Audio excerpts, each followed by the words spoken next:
Hey, look, check this out. This is something I realized. The type of work you do or the type of business you do, and you need workers, it determines on what kind of industry you're in. Like for example, I live down here on the coast, right? There's nothing but tradesmen on the coast. It can go, listen, we have power plants down here. We have gas plants down here. We got steel mills down here.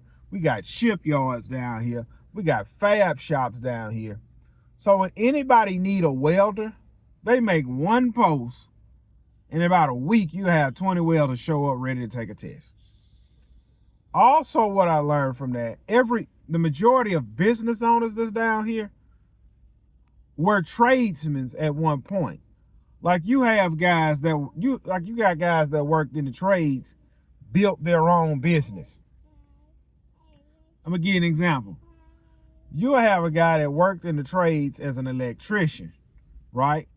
So he opened up his own electrical company on the side. Or you'll have a guy that was a welder by trade and opened up his own fence company on the side. Now look at this.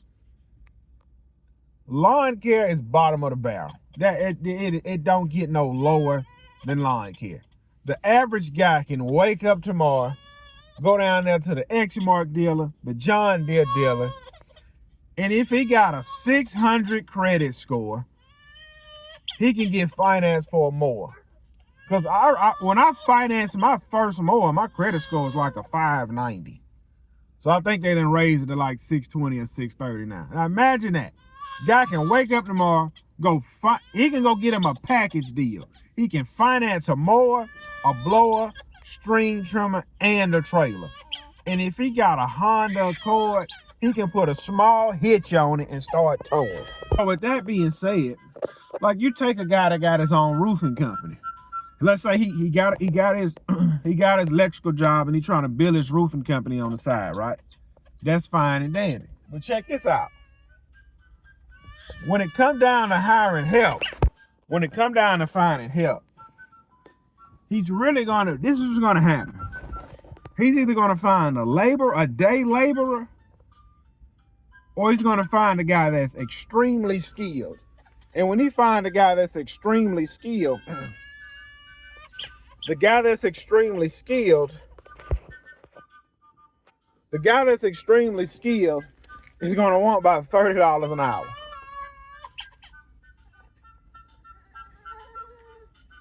And that's typically how it goes. Either he's gonna take the laborer guy and try and train him, and then that guy probably stick with him. But the guy that's already seasoned, he gonna want $30 an hour, and his business is not to that point where he can afford to pay the man $30 an hour. But he can. He just have to run out and get more work. And what he have to understand is, if he pay that guy $30 an hour, the job's gonna get done that much faster. But you gotta keep feeding the beast. You gotta keep finding more work.